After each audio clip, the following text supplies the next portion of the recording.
final na yun. Kaso bigla silang nag-test. Kaya May na-ready na akong outfit ko for Sunday. Tada! Naghanap-hanap lang ako sa sa mga clothes ko. And I think this is it. Tawang-tawa ako kasi nag-send ako ng video pitch ng Angelic Cosmetics. Kasi yung prof namin, nag-send kami ng masterclass kanina. Tapos yung prof namin, sabi niya itry ko daw ipasa yung pitch ko sa school. Guys, ilang oras ako nag-video. Parang kanina nag-start ako 6 or 6:30. Ano ng oras natin? 41. Yung final na video natin, 3 minutes lang. 90 seconds to 3 minutes lang dapat. Ilang oras ako nag-video kasi trial and error. Ang hirap kaya nang biglaan. Tapos lobat na rin yung camera ko. So, success din. Masaya lang ako na na-accomplish ko siya because tomorrow I have 2 meetings after work. And sabi ko, hindi ko na ito magagawa bukas. Kaya kailangan ko na siyang ma-accomplish. And thank you, Lord. May pasa natin. Gusto niyo ba siyang makita? Tignan natin siya sa YouTube. Kaso, unlisted siya. 2. Ayan.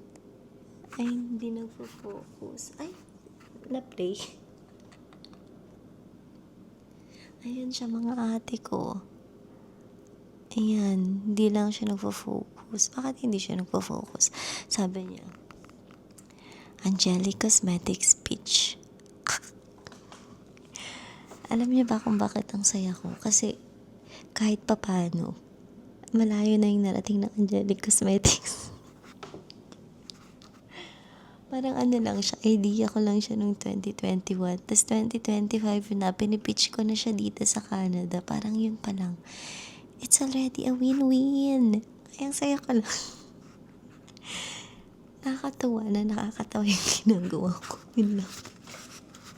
And dance with my mother and me.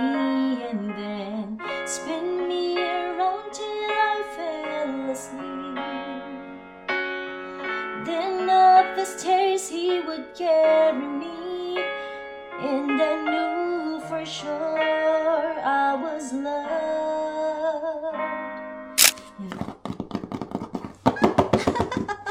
Hello! I'm gonna unbox these gifts that I got for my family. This is from Lululemon. Hindi ko pa sana to i-unbox, pero syempre gusto kong makita kung tama rin ba yung mga na-receive ko para i-return natin just in case kulang siya. So, let's do the unboxing! I'm super duper excited. Ang saya-saya kasi ito, matagal nang pinapabili ng mama ko. And syempre, sinabay ko na rin yung para sa lola ko, tsaka para sa asawa ko, sa kapatid ko. Wow, napakalaki. Talaga naman. Ano siyang i-unbox. Wala sana akong plan na i-unbox. Ay, andito na sila, guys! Tada! Okay. Buksan ko na ba? This is for Mama Nor. Ang cute! Feeling ko magugustuhan niya to. Love niya yung red. Ang ganda niya. Ang social ng feels niya.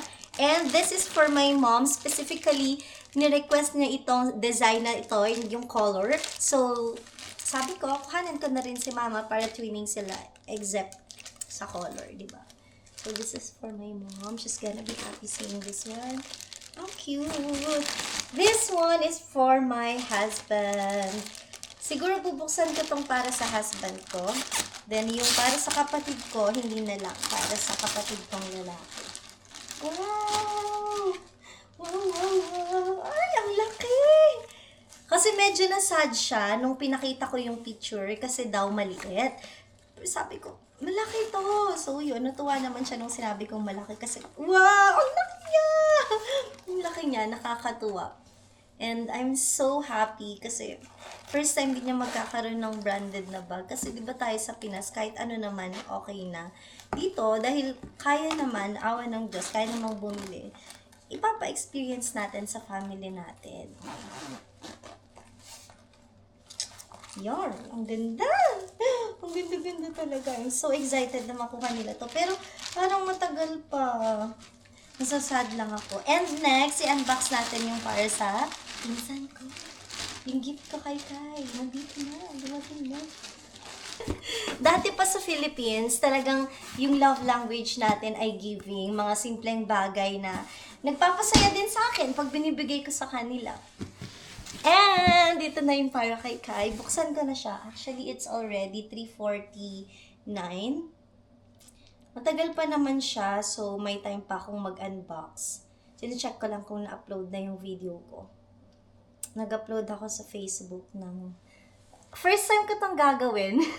Yung mag-upload ako ng kumakanta ako, tapos full na ano pa, yung buong kanta, kinanta ko talaga siya kanina, and I don't know why I had the courage na i-post yon. Ngayon lang to. Okay, so i-unbox ko to kasi kailangan kong tanggalin yung receipt. Ang sad naman.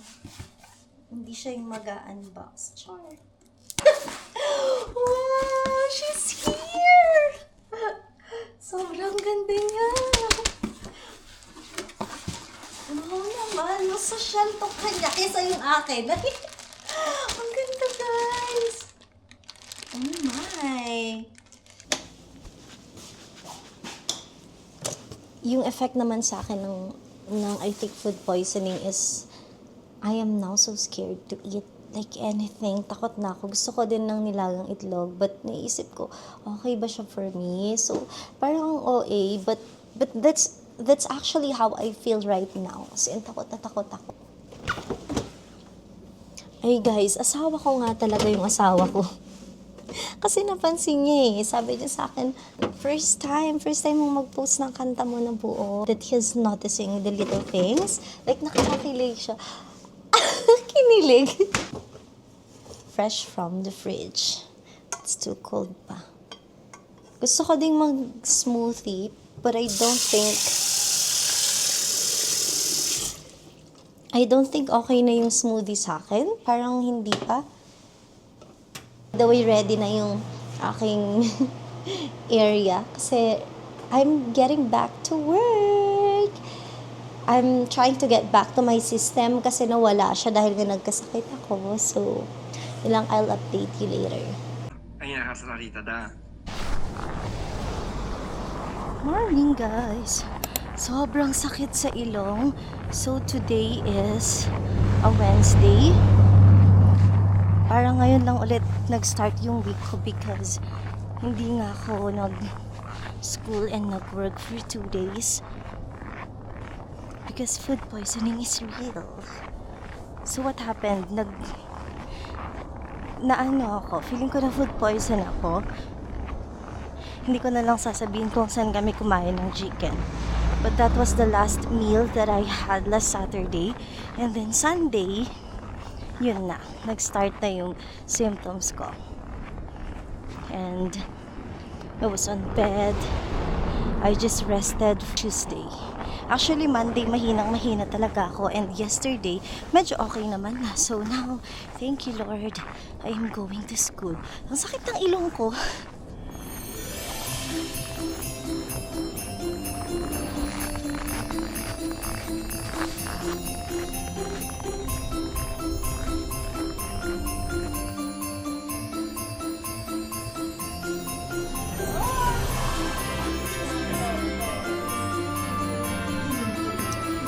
Last day of class.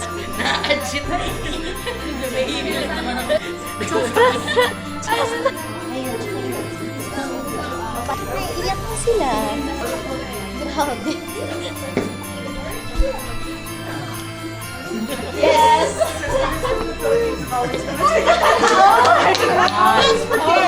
Never want to do my hair or You want to do your hair? no, I don't.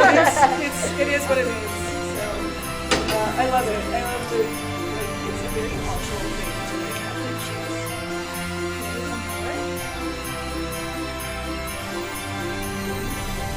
close and close.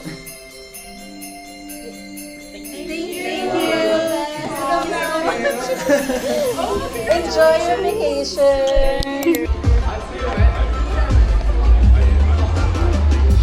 You get the ones. Okay. Ate Judy! Hi! Yeah. Cards left, sorry. Ang cute naman. Bakit? Ang laki. Ayoko. Oh, ganun siya katangkad. So cute.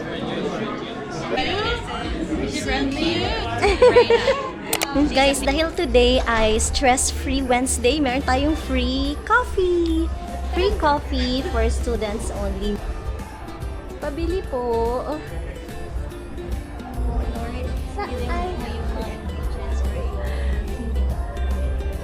Ubus ay try ay. Parang masarap na siya. Sana sa'yo? Parang stevia? Kasi tignan mo yun. May silaban na. Oo, may mga cinnamon. Cinnamon dyan. O, ito, pang Christmas. Sprinkle. Judy Bells. Candy cane. Nawawala na naman si Judy. Message for Steven. Steven, thank you for being the best prof ever. Talagang How about kay Mahal na mahal ka Christy? namin. Christy, I love you so much. Tinanggal mo yung trauma ko sa mga klase ko. Eh, ang Ayun na most talaga. favorite. Kaya mo yan. Girl, kanina ko pa gusto gawin yan. Yes. Cheers tayo. Ay, oo nga. Tara! Guys, dyan yung North Campus sa kabila. Then, yun yung bridge. Yan, papunta sa North. Dito tayo sa The Market sa South. Yay! Ulam ng takot sa food.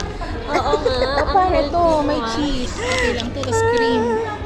Inom na lang daw siya ulit ng gamot. I-risk mo na lang. O, paano yung ano? Tos? Ano? Oh, sige. Weekend. Lang pala sila. May gamot naman, girl. Napakasama ng ugali mo talaga, Riel. Sinasabi ko sa'yo. Laging galit. Hindi ako galit. Ah, thank you talaga, Steven. Happy birthday. Happy na birthday. Happy na birthday mo pa. Happy. Ay, Very jolly. legit nga. Ang ready mo, product mo yun. Yung sa Canva.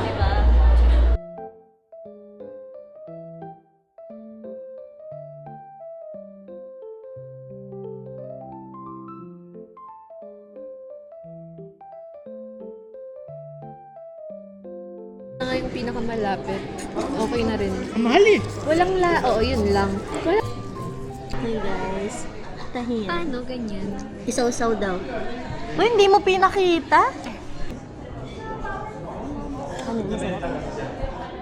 Kasi di ba may mga sour? Di ba hindi to sour? Kailangan mo siyang Tahin. Tahin. Akala ko seryoso. Sabi ko, basta sa dami. Hindi ko in-expect yun. Ay, nakari.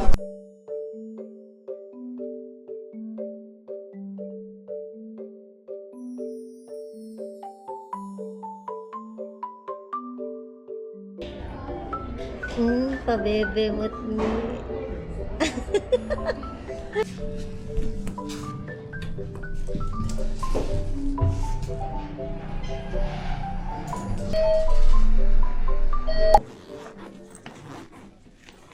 Guys, our last hurrah kay Christy. Last na to, no? yes. Ay! Hindi okay na yan. Yun na lang sasagot ko. Ganda. Student station ng Lethbridge. So, saan nagkaklase doon? Dito tayo ngayon sa University of Lethbridge. Ito yung door. Some posters. Dito ako nag-practice talaga nun, te.